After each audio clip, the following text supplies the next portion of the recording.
já se perguntou se uma dieta sem acompanhamento realmente faz diferença na rotina de exercícios? Nos últimos anos, o interesse por uma vida saudável e pela busca de resultados rápidos fez crescer a adesão a dietas restritivas e práticas alimentares sem acompanhamento profissional. Porém, segundo uma pesquisa da Associação Brasileira de Nutrição, 48% dos brasileiros já tentaram alguma dieta restritiva, mas apenas uma parcela pequena consegue manter esses hábitos a longo prazo sem prejuízos à saúde. Além disso, a falta de equilíbrio alimentar pode comprometer a performance física e aumentar o risco de lesões ou fadiga. E hoje a gente vai conversar aqui com o professor de Educação Física da UBRA, o Daniel, que vai nos ajudar a desmistificar os mitos mais comuns sobre dietas e esclarecer como uma alimentação adequada pode influenciar diretamente no desempenho físico. Seja muito bem-vindo. Muito boa tarde a todos, boa tarde, Duda, prazer estar aqui mais uma vez para conversar de algo que eu simplesmente amo, que é exercício físico. Com certeza, o prazer é todo nosso e é claro que a gente vai fazer muitas perguntas aqui ao longo dessa nossa conversa. Eu quero começar te perguntando de uma situação que aparece bastante os próprios telespectadores trazem para a gente. Qual é o segredo para aliar uma dieta saudável à busca pelos resultados eficientes e sustentáveis nos treinos? Bom, Duda, a primeira coisa que nós temos que entender é, se o indivíduo treina, se nós estamos falando de treinamento em que o cara é ativo, nós precisamos ter uma alimentação que obedeça 60% do percentual alimentar de carboidratos, menos de 30% de gordura e o restante de proteína. Só que hoje em dia as pessoas enlouqueceram, acham que o que manda é a proteína. E mais do que isso, Duda. Quando nós temos um atleta, por exemplo, nós subimos este percentual para em torno dos carboidratos, para em torno de 70%. O que isto demonstra? Que o principal substrato energético, ou seja, a principal comida que nós deveríamos utilizar para fazer treinamento físico é carboidrato. Sim, infelizmente, o pessoal às vezes até abomina aí o carboidrato que é tão importante na nossa alimentação. E eu queria também te perguntar, professor, de uma situação até que é um pouco pessoal minha, eu sinto, mas acho que o pessoal sente também. Nessa época agora que está chegando o verão, já estamos na primavera, o calor faz a gente sentir menos fome. Mas para quem gosta de fazer exercício, é importante manter essa alimentação. Você tem dicas para como a gente pode aliar essa importância da alimentação, essa quantidade de nutrientes que a gente precisa e ao mesmo tempo essa pouca saciedade? Tu trouxeste uma questão importante. O calor, ele gera uma sensação de não vontade de comer. Isso faz com que tu, muitas vezes, por causa do calor, tu não consegue render de forma adequada.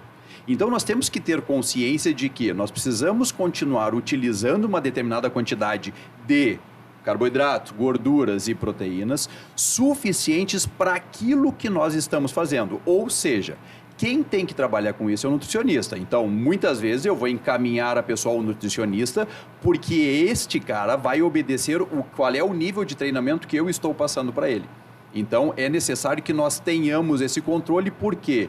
Porque para que a pessoa ganhe massa muscular, ele precisa estar em superávit alimentar. Ou seja, ele precisa estar comendo mais para poder ganhar massa muscular. O que acontece muitas vezes? A pessoa, porque não está comendo de forma adequada, não consegue ganhar massa muscular. E aí, muitas vezes, quem é abominado lá é o professor, que muitas vezes não está entregando o suficiente para que ele ganhe a massa muscular que ele deveria. Mas é preciso ter esse controle adequado em qualquer tempo do ano ali. Com certeza, professor, é muito importante ter esse alinhamento. E nessa situação do ganho de massa, é bastante interessante que muita gente tem dificuldade. Eu mesmo sou uma pessoa que sou pequenininha, tenho ali aquela dificuldade de ganho de massa. Tem alguma dica, alguma orientação para as pessoas que hoje estão começando nessa linha de tentar tentar o ganho de massa? Existe algum processo assim para isso? Bom, algumas coisas a gente tem que entender em relação à comida que muitas vezes as pessoas enlouqueceram, tá? Entre a tua pré-alimentação e a tua pós-alimentação, nós temos 4 horas de intervalo.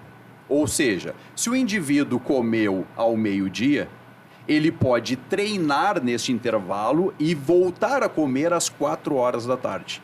Só que o que se criou hoje? Se criou uma ideia de que o cara terminou de treinar, tem que sair correndo para tomar uma suplementação. Isso não tem o menor sentido. O que a pessoa precisa? Entrar em superávit. Ou seja, se tu come uma certa quantidade, treina bem, porém não está ganhando massa muscular, precisa haver aqui uma readequação alimentar. E essa readequação, Duda, não é se entupir de proteína. É justamente fazer esse equilíbrio de tal forma que eu consiga ganhar massa muscular a partir do que eu estiver treinando. E mais do que isso, não é só o treinamento que te entrega massa muscular. Nós temos 3 situações aqui, inclusive a entrevistada anterior comentou sobre isso. Nós precisamos ter uma pirâmide que leva ao ganho de massa muscular. Qual é o primeiro item? Treino. Qual é o segundo item? Alimentação. Qual é o terceiro item? Sono.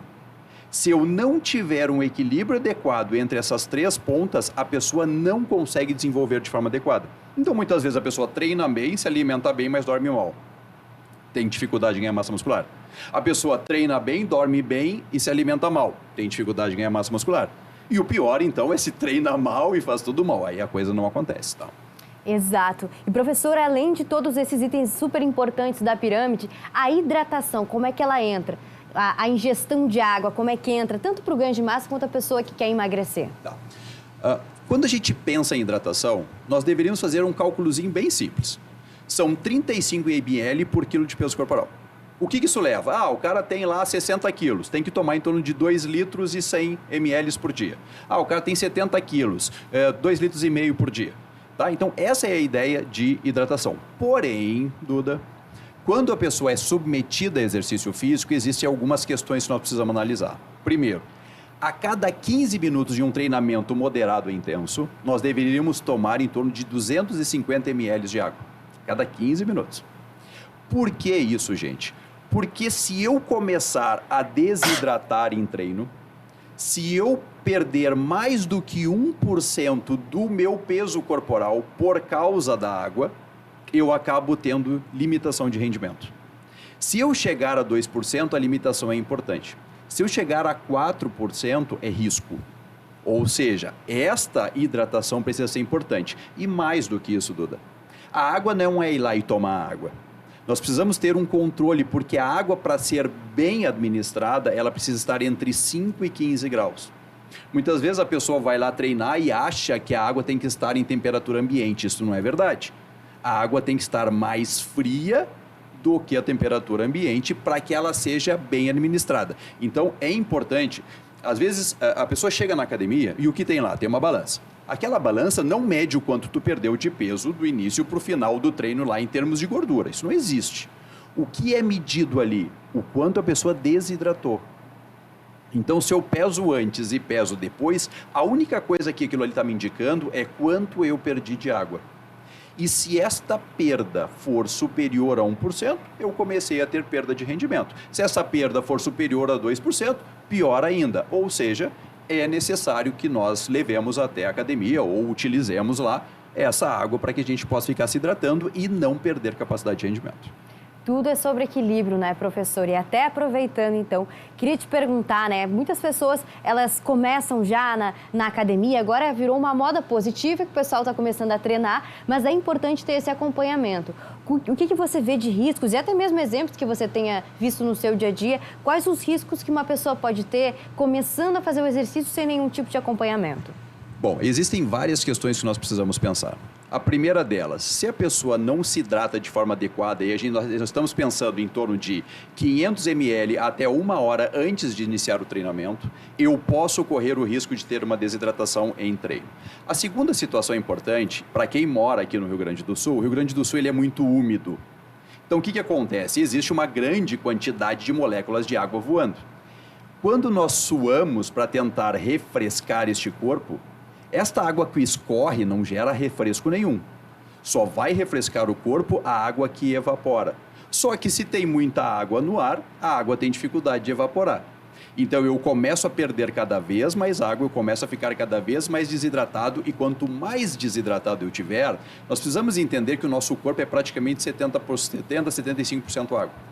Então eu preciso ter água para que tudo funcione. Se eu começo a baixar essa água, até mesmo o deslocamento de certos íons, que são certas coisinhas que tem dentro do corpo, acabam não se deslocando de forma adequada. Aí eu começo a ter riscos, por exemplo, de ter câimbras. Quando eu tenho câimbras, eu posso ter riscos de ter uma lesão mais severa, ou seja, nós precisamos ter um controle adequado para isso. Se alimentar de forma adequada, se hidratar de forma adequada, dormir de forma adequada, para então conseguir treinar de forma adequada. Com certeza. Professor, sem palavras pela sua participação aqui, muito obrigada. A gente queria agradecer e perguntar se tem mais algo que você gostaria de acrescentar. Tem aquela falinha final sempre. Gente, treinem, vale a pena, tá? Nunca é tarde. Comecem hoje porque vocês nunca vão se arrepender. Boa tarde. Maravilha. E começa com pouco peso, né? Para não se lesionar. Tudo é gradual, tá? Então procurem um profissional de educação física que esse cara vai ser a pessoa mais adequada para fazer o acompanhamento, montar o treinamento, fazer com que tu tenha rendimento o mais rápido possível. Maravilha. Professor, muito obrigada, viu? A gente vai para um rápido intervalo e a gente já volta.